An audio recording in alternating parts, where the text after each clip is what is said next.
Bulletin की शुरुआत करते हैं। विधानसभा चुनाव में जीत के बाद ममता बनर्जी ने पश्चिम बंगाल के मुख्यमंत्री पद की तीसरी बार शपथ ली है। कोरोना के कारण ममता बनर्जी ने अकेले ही शपथ ली है। शपथ ग्रहण के बाद राज्यपाल जगदीप धनखड़ की ममता बनर्जी को नसीहत, कहा राज्य में कानून के हिसाब से हो काम, बंगाल में हिंसा खत्म होनी चाहिए। मुख्यमंत्री पद की मेरी एक विनती है, लोगों को मरने के लिए नहीं छोड़ सकते, रेट्रिब्यूटिव वायलेंस को परमिट नहीं कर सकते, आगजनी को बढ़ावा नहीं दे सकते, औरतों के साथ बलात्कार को परमिट नहीं कर सकते, बच्चों के साथ हिंसा बर्दाश्त नहीं कर सकते। क्या प्रमोट करते हैं इसको? मुख्यमंत्री पद की शपथ लेने के बाद बोली ममता बनर्जी, आज के बाद राज्य में नहीं होनी चाहिए हिंसा। हिंसा की घटनाओं को किसी भी हाल में बर्दाश्त नहीं किया जाएगा।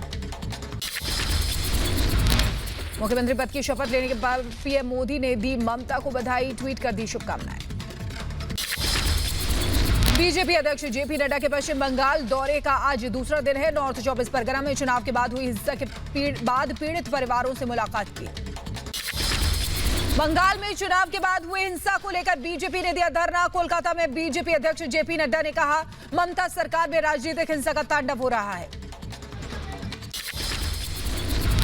हम भी शपथ ग्रहण में शामिल होते, लेकिन ध्यान में ये आया कि ममता जी की सरकार जैसे जैसे नतीजे आए वैसे वैसे यहां पर एक तरीके से राजनीतिक हिंसा का तांडव हमको देखने को मिला। बीजेपी अध्यक्ष जेपी नड्डा ने कहा कि सोनार बांग्ला के लिए हम हमेशा लड़ते रहेंगे। जनता ने जो विपक्ष की जिम्मेदारी दी है उसको पूरी निष्ठा से निभाएंगे। राजनीतिक हिंसा, तुष्टीकरण, तानाशाही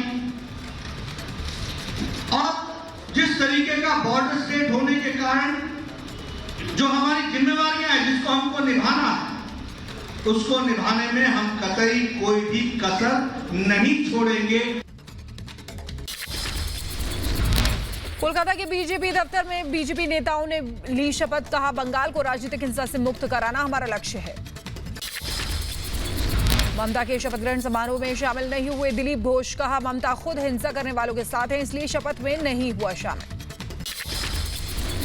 बीजेपी नेता कैलाश विजयवर्गीय ने भी सीएम ममता बनर्जी पर साधा निशाना, कहा बंगाल में हिंसा की राजनीति नहीं चलेगी। देखिए, ये हिंसा बढ़ती जा रही है, ये प्रायोजित हिंसा है, ममता जी के संरक्षण में हो रही है और उनकी जो तानाशाही प्रवृत्ति है, विपक्ष को कुचलने की प्रवृत्ति है, उसका साक्षात उदाहरण है। नंदीग्राम में ममता बनर्जी को मात देने वाले शुभेंदु अधिकारी ने भी ममता पर साधा निशाना, कहा पूरे बंगाल में एक खास समुदाय को निशाना बनाया जा रहा है। ये सिचुएशन बहुत गंभीर है, ये मानवता का ऊपर आक्रमण हो रहा है। और चुनाव के बाद जो राजनीतिक हिंसा हो रही है उसके खिलाफ बीजेपी ने मोर्चा खोल दिया है। देश के अलग अलग शहरों में ममता बनर्जी के खिलाफ विरोध प्रदर्शन हो रहा है। बंगाल में हो रही राजनीतिक हिंसा पर बीजेपी नेता मिथुन चक्रवर्ती का ट्वीट, लिखा हिंसा की आग में जल रहा है बंगाल, राजनीति से कहीं ज्यादा कीमती है जिंदगी।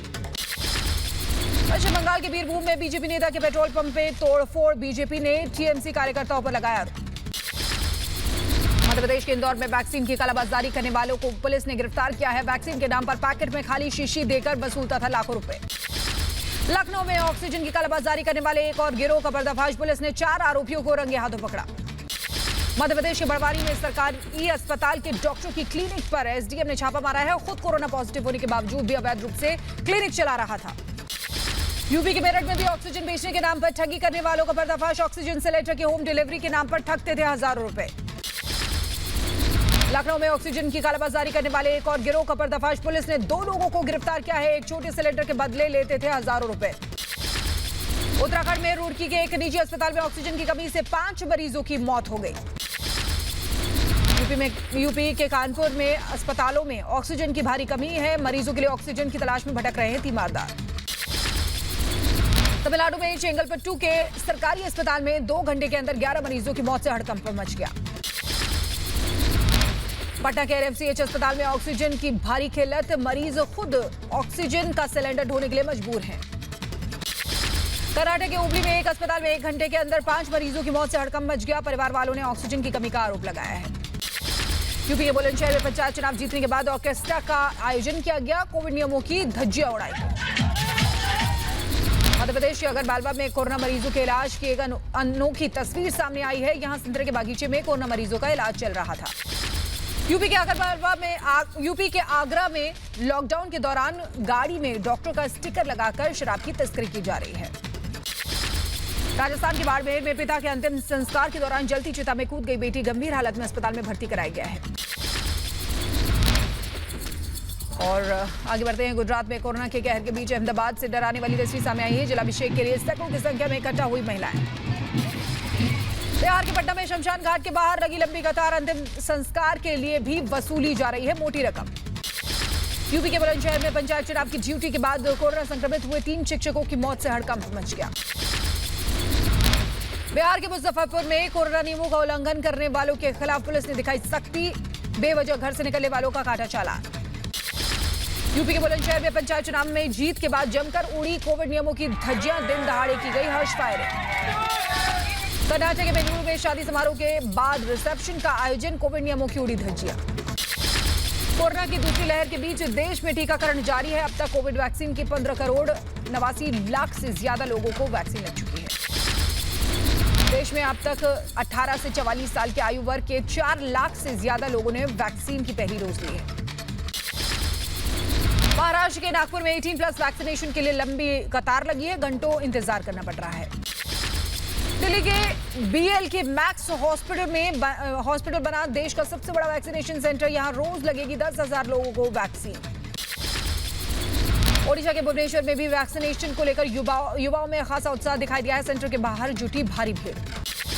बिहार के मुजफ्फरपुर में पत्रकारों के लिए लगाया गया 2 दिन का वैक्सीनेशन कैंप। नीतीश सरकार ने मीडिया कर्मियों को दिया है फ्रंटलाइन वॉरियर्स का दर्जा। कोरोना संक्रमण से बचाव के लिए जम्मू कश्मीर में कोविड वैक्सीनेशन की प्रक्रिया जोर शोर से जारी है।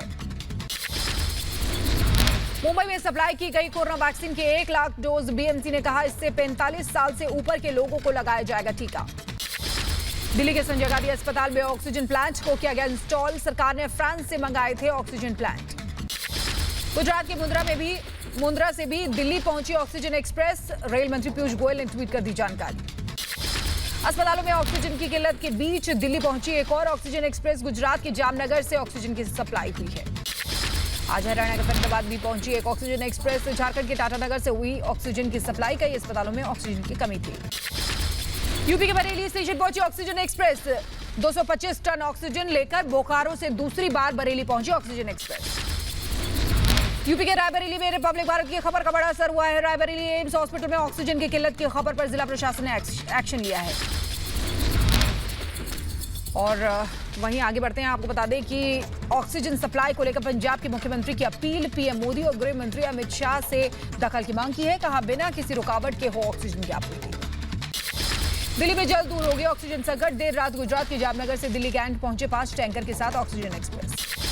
महामारी के दौरान ऑस्ट्रेलिया लगातार कर रहा है भारत की मदद। वेंटिलेटर और ऑक्सीजन कंसंट्रेटर समेत कई जरूरी उपकरण भारत भेजे हैं। कोरोना महामारी के बीच RBI गवर्नर शक्तिकांत दास ने किया बड़ा ऐलान। इमरजेंसी हेल्थ सिक्योरिटी के लिए 50,000 करोड़ की विशेष लिक्विडिटी सुविधा की घोषणा की। देश में कोरोना की पॉजिटिविटी रेट अब भी 20% से ज्यादा है। पिछले 24 घंटे में लगभग 15,41,000 लोगों का कोरोना टेस्ट हुआ है। एक दिन में कोरोना के 3,82,315 नए मरीज सामने आए हैं।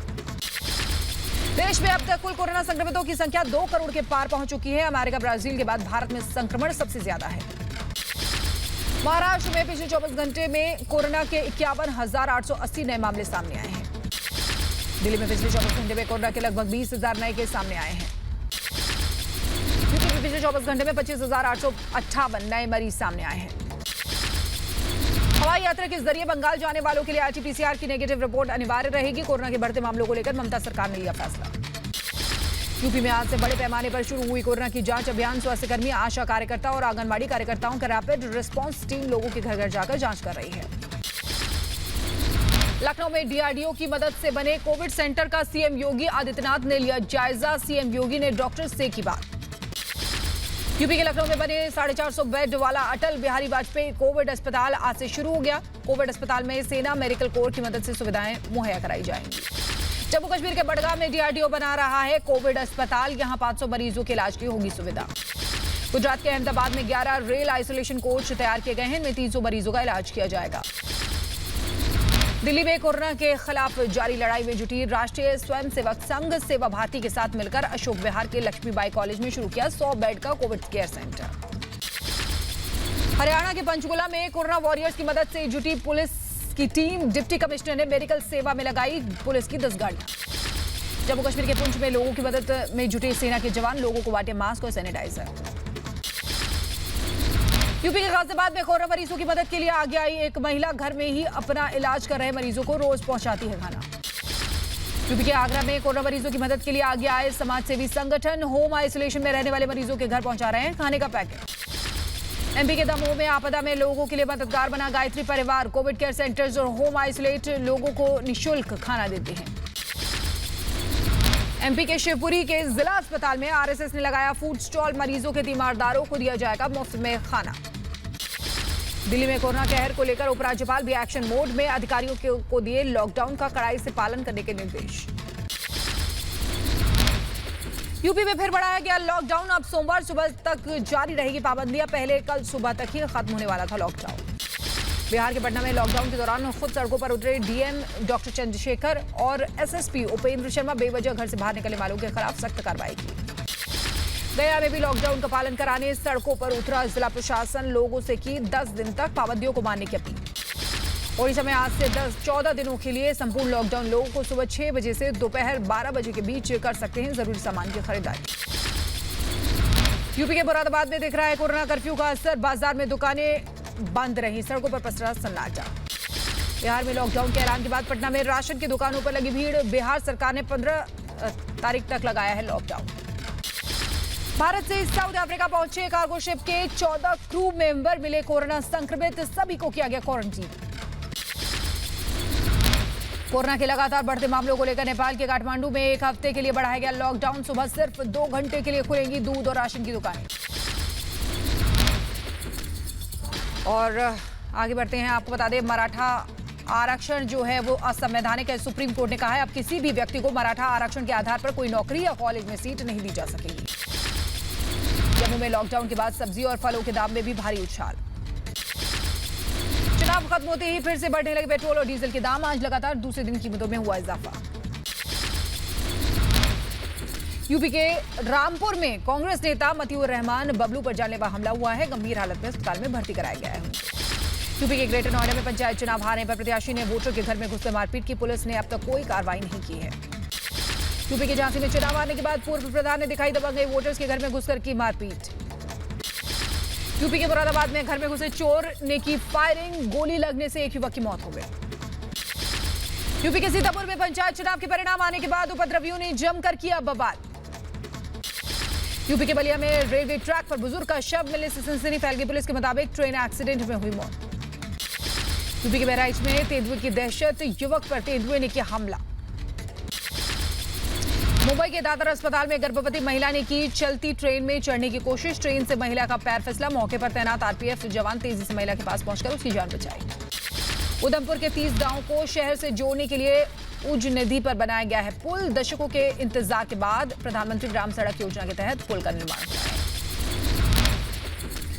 और आगे बढ़ते हैं, आपको बता दें छत्तीसगढ़ के गरियाबंद में पुलिस ने हीरा तस्करी करने वाले गिरोह का भंडाफोड़ किया है। असम के नागौन से पुलिस ने 2 सट्टेबाजों को गिरफ्तार किया है। 4 मोबाइल के साथ भारी मात्रा में कैश मिला है। ब्राजील के साउदा देश में डे केयर सेंटर पर बदमाशों ने हमला कर दिया। हमलावर ने 3 बच्चों और 1 टीचर की हत्या कर दी।